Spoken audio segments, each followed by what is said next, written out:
네, 안녕하세요. 네, 국제무역의회 6주차 강의 시작하겠습니다.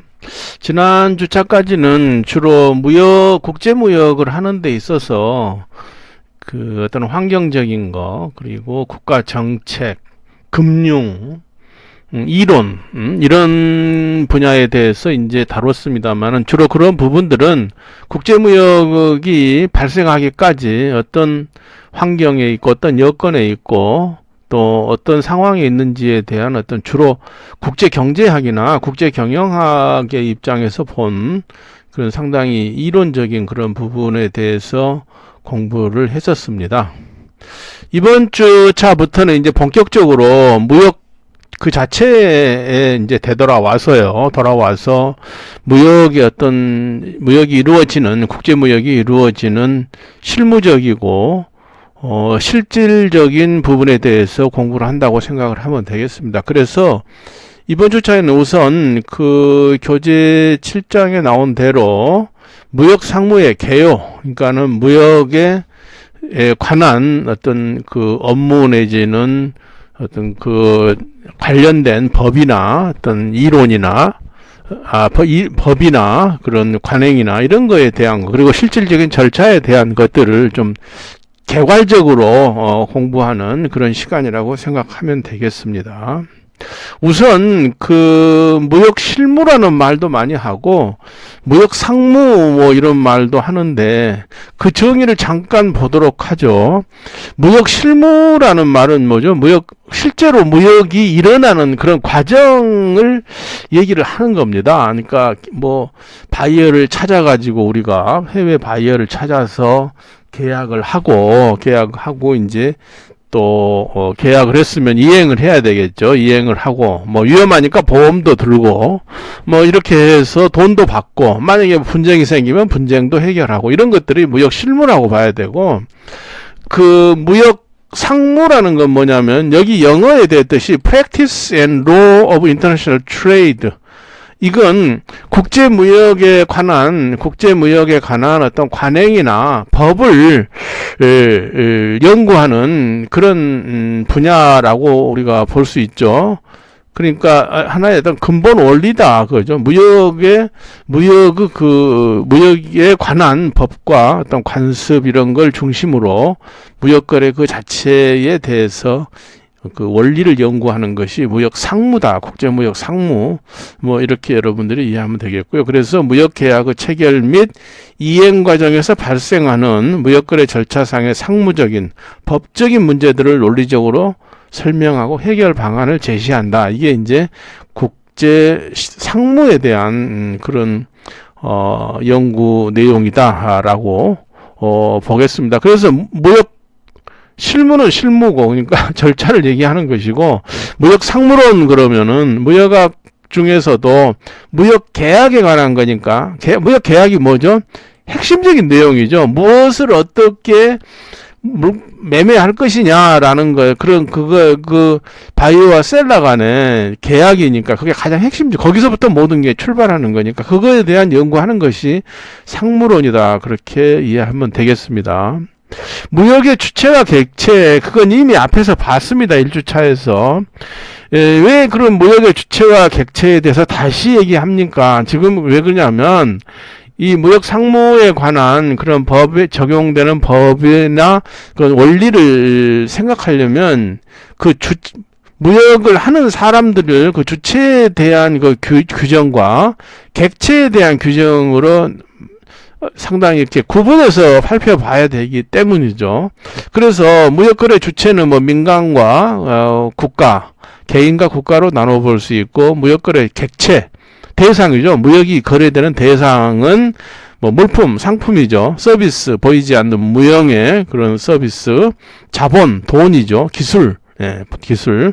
그리고 플랜트를 교수는 하나 넣었는데, 플랜트라는 거, 이 전체를 합해놓은 거예요. 합해놓은 거. 플랜트, 프로젝트, 이런 건 이제. 그래서 무역거래의 객체에 따른 그 여러 가지의 그런 국제적인 규칙이나 관행들이 다르게 나타나고 있죠. 지금 사진은 무역하는 사람들, 참 이거 뭐 옛날에 이거 드라마 사진인데, 보면은 굉장히 뭐 좀 뭐랄까 당차게 생기고 또 다들 넥타이 매고 뭐 이렇게 하는 사람들이 무역하는 사람들, 무역거래 주체들이라는 걸 여러분들, 그 결국 이게 무역하는 사람들은 국제 비즈니스맨이다는 것이죠. 자, 그런데 객체에 대해서 조금 더 이런 얘기를 하시는 분도 있어요. 무역이 자꾸만 확대돼 간다 이거죠. 앞에서 우리가 가트, WTO, 뭐 경제 통합 이런 걸 얘기를 했습니다. 배웠습니다만은 그 어떤 그 자유무역이 어떻게 진행되고 있느냐 그런 걸 이렇게 설명하신 분도 있어. 처음에는 상품의 이동에 관한 상품 이동을 자유롭게 하자. 예, 이게 이제 객체 중에서 어떤 주로 물품에 관한 그런 얘기 아니었습니까? 그러다가 자본의 이동, 네, 돈이 좀 자유롭게 다니게 하자 그런 거였죠. 그래서 나중에는 아주 그 고도화되면 사람 자체도 좀 자유롭게 다니게 하자. 서비스에 관한 그런 이야기죠. 그래서 국제화가 이게 진전되면은 이렇게 점점점 진행돼 간다라는 그런 얘기를 하시는 분도 있습니다. 무역거래의 특성. 네, 무역이라는 것은 국가 간 격지자 간의 원격지에 있는 사람 간의 거래이고 계약 체결과 이행 간에 상당한 시차가 있기 때문에 여러 가지 고려사항이 있다. 네, 당연한 얘기죠. 왜냐하면 우리 동네에서 이렇게 그냥 물건을 사고 판다면은 뭐 그렇게 복잡한 그런 계약이 필요 없잖아요. 상점에 가서 사버리면 되니까. 그런데 국가 간의 무역은 국가 간에 일어나는 것이기 때문에 뭐 관행도 틀리고 이게 뭐 서로 안 보고 그냥 더군다나 지금 비대면 뭐 언택트 무역 이건 뭐 전혀 그 사람 만나보지도 않고 도대체 누군지도 모르고 무역을 해야 되는 이제 그런, 과거에는 더 그랬죠. 그렇게 해서 모르는 사람끼리 무역 계약을 체결하고 또 그것을 보내고 돈을 받고 이런 것이 무역인데, 그러다 보니까 어떤 문제가 있죠. 여러 가지 어떤 위험성이 있다는 위험성이, 그냥 내가 물건을 사버리면 위험이 아무것도 없죠. 그런데 이걸 이제 계약을 해서 그것을 만들어 가지고 보내고 그러면 상당한 시간이, 빠르게는 무역을 하는데 빠르게는 뭐 한 달 아니면 뭐 2달, 석 달 막 이렇게 돼야 무역 거래가 종결이 되고, 심지어는 뭐 1년, 2년이 걸리기도 하죠. 플랜트 같은 건 수년이 걸리기도 하고요. 네, 그래서 그렇기 때문에 여러 가지 위험이 있다, 무역 거래에서는. 그래서 첫째, 이렇게 구분할 수 있네요. 국가 관리 위험. 네. 국가가 무역을 관리한다. 왜냐하면 이제 국가가 그 여러 가지 물품이나 서비스가 너무 자유롭게 이동하게 되면 곤란하죠. 특히 뭐 예를 들어서 그 병충해가 있는 그런 물품이 살아있는 어떤 동물이나 식물이 막 그 자기 나라로 들어오게 되면 굉장히 곤란해. 그런 것 때문에 국가가 관리를 하고, 그리고 또 국가가 관리하는 목적이 뭐죠? 이제 또 그 앞에서 많이 봤지만 관세를 또 받아야 되잖아요. 그러니까 국가가 관리를 하고 통제하면서 어떤 주권을 하기 때문에 거기서 일어나는 무역거래에서 상에서 뭐 무역 절차가 스톱된다든지 그럴 수가 있죠. 잘 가다가. 그래서 교수도 이제 외국에 이렇게 오래 여러 번 근무하면서 보면 참 제일 애로가 뭐냐면은, 한국에서 물품들이, 수입 물품이 제대로 아무 문제 없이 탁탁탁탁 이렇게 통과가 돼야 되는데, 그 나라 세관에서 잡혀가지고 뭐 안 된다든지 뭐 많은 이유가 있습니다. 뭐 세관에서 그래 이제 통과를 안 시켜주면은 정말 죽을 지경이죠. 물건을 수출한 사람이나 수입한 사람이나 굉장히 곤란해지죠. 그런 게 이제 국가가 관리하는 것 때문에 그런 위험성이 있다. 그 다음에 거래 상대방이 이제 국가 관리 때문에 두 번째의 그 무역거래에 있어서 위험은 거래 상대방에 대한, 그러니까는 수출자는 그 수입자가 일으킬 수 있는 위험이고, 수입자 입장에서는 수출자가 일으킬 수 있는 위험인 거죠. 그러니까는 바로 우리가 물건을 사지 못하고 국제 간에 그런 거래하기 때문에 그런 거, 신용위험, 네, 돈으로 안 갚은다 이거죠. 네. 상업위험은 뭐죠? 어떤 국제 시세가 변동돼. 왜냐하면 내가 물건을 살 때는 뭐 100달러에 사서 200달러에 팔려고 했는데 정작 수입해서 보니까 물건값이 뚝 떨어져 가지고 뭐 90달러밖에 안 된다. 그러면 어떻게 되겠어요? 뭐 완전 엄청난 손해 아닙니까? 이제 그런 위험성, 시차가 있기 때문에 그렇다고. 운송, 네, 이건 뭐 운송하는 도중에 뭐 파손된다든지 그런 위험이고요. 환위험은 뭐죠?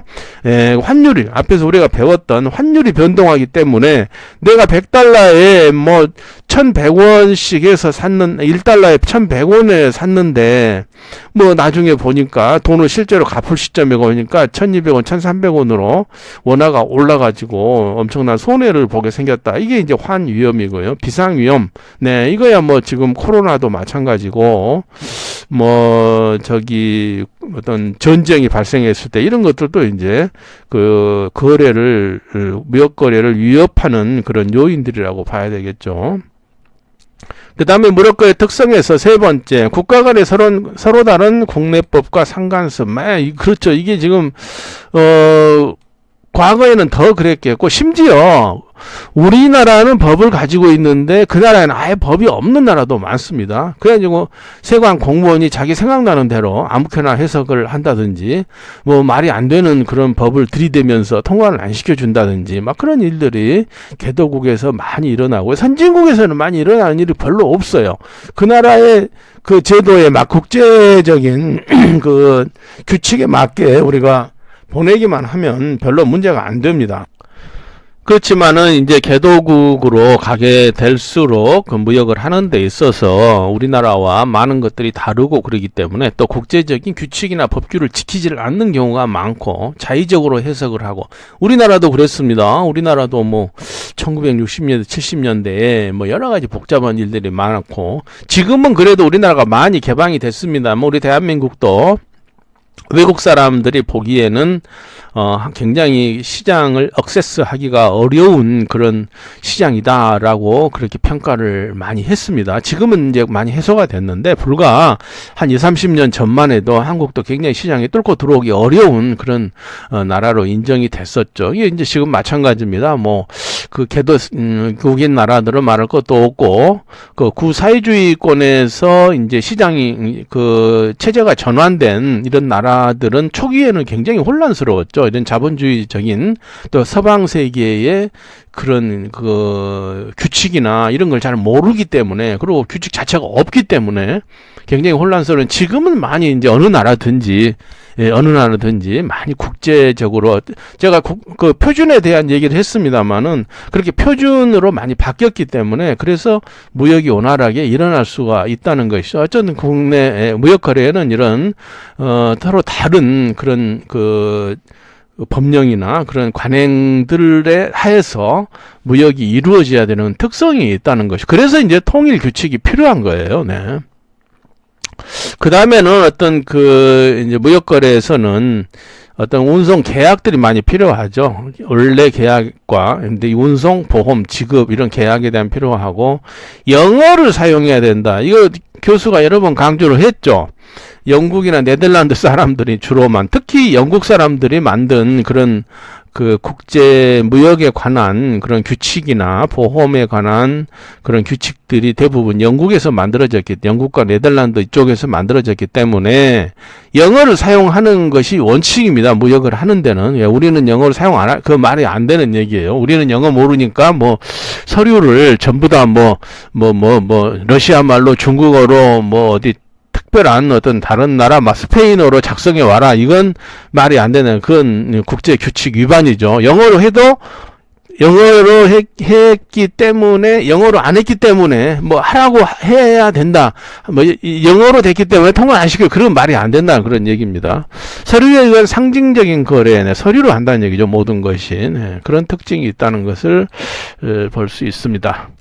무역 상무의 연구 범위, 이게 뭐 크게 뭐 중요한 내용은 아닙니다만은, 이제 무역 상무론에서 어떤 부분들이 나오느냐, 그죠? 어떤 부분들을 연구하느냐. 주 계약으로서 무역 계약에 대해서 연구하고요. 그다음에 종속 계약으로서 운송 계약, 보험 계약, 뭐 대금 지급의 계약, 이런 것들에 대해서 연구를 하고요.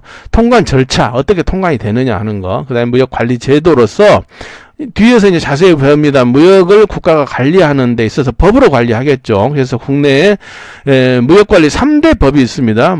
대무역법, 관세법, 외국환거래법. 그리고 이 3대 법 외에 수많은 이제 관련된 법들이 있죠. 왜냐하면 그 수입 승인이나 수출을 승인하기 위한 그런 관련된 법들이 많이 있죠, 거기에. 그래서 이제 굉장히 무역을 좀 깊이 있게 공부하면 대단히 복잡해지는 거죠. 그리고 당연히 이제 상법, 상법에는 보험 해상, 일반적인 기업법에 관한 것도 있지만은 특히 보험 해상법이 거기에 자세히 상법에 나와 있는데, 상법을 이제 보험 해상 공부하면 거의 영국하고 똑같아요. 이게 왜 영국과 같습니까? 아까 설명했죠. 영국 사람들이 만들었기 때문에 그렇다는 겁니다. 네, 그래서 이 무역 상무론에서 연구할 건 무지 많아요. 굉장히 복잡하고 이제 그런 걸 볼 수가 있습니다. 그 다음에 무역 상무 중에서 연구 범위에서 계약 위반 클레임 해결, 이 부분이 이제 상당히 또 복잡한 문제죠. 이런 것들은 이제 일반적으로 그냥 법을 공부하신 분들은 사실 하기가 어려워요. 왜냐하면 무역이라는, 국제무역이라는 그런 분야, 전문 분야가 개입되기 때문에 법으로만 해결될 수가 없는 문제라 이거죠. 그리고 나라 간에 이게 해야 되기 때문에 이거 보통 문제가 아니죠. 우리나라 내에서 어떤 클레임이 걸려서 서로 다툰다면은 변호사끼리 해면 되는데, 그게 국제적인 문제가 되게 되면 문제가 복잡해지는 거죠. 우리나라 변호사, 영국 변호사, 미국 변호사 등등등 해가지고 그렇게 개입돼 가지고 하고 말도 틀리고, 그리고 실제로 예를 들어서 어떤 문제가 발생했을 때 그것이 다른 나라에서 발생하니까 그거 우리나라 주권이 미치지도 않는 지역에 거기 가서 할 수도 없고, 그래서 이제 이런 계약 위반이나 어떤 클레임이 걸리게 되면 굉장히 복잡해지는 그런 이제 양상을 가진 것이 그 국제 무역 아닙니까? 그런 거에 대해서도 이 국제 무역 상무론에서 이제 연구를 하는데, 특히 이제 ADR에 대해서 많이 나오죠, 이제. 왜냐하면 소송을 하게 되면 시간도 많이 걸리고 엄청난 돈이 들어가죠. 웬만하면 소송 비용, 변호사 비용이 더 들어버린단 말이에요. 그래서 대안적으로 화해 조정 중재 이런 걸 통해서 해결하려는 그런 노력들이 국제 간에 많이 이루어지고, 그거에 대해서 이제 무역 상무에서 연구하고 많이 공부를 하게 되는 거죠. 그 다음에 이제 국제거래 간섭 및 무역 관련 법규에 대해서 연구를 합니다. 제일 중요한 게 뭐죠? 유엔 국제 물품 매매 계약 CISG, 뒤에서도 잠깐 보겠습니다만은 물품 매매 계약이라든지 인코텀스 정형거래 조건이라든지 신용장 통일 규칙이나 운송 선화증권에 관한 이런 이제 그 헤이그 룰, 함부르크 룰 이런 거라든지, 그다음에 영국 해상보험법, 이런 걸 연구를 하는 것이 이제 무역 상무 연구 본입니다. 그래서 여러분들이 이제 그 상급 학년, 무역학과에서 3, 4학년으로 이제 올라가거나 또는 대학원에 가서도 이런 부분들을 이제 원전을 놓고, 예를 들어서 유엔 물품 매매 계약 에 관한 협약을 공부한다 그러면 그 원전을 보고 이제 실제로 여러분들이 공부를 하고, 또 그거에 대해서 여러분들이 박사 과정을 할 수도 있고 하게 되겠습니다. 네. 여기까지 이제 보고요. 다음 시간에는 무역거래 절차에 대해서, 실무적인 절차에 대해서 공부하겠습니다.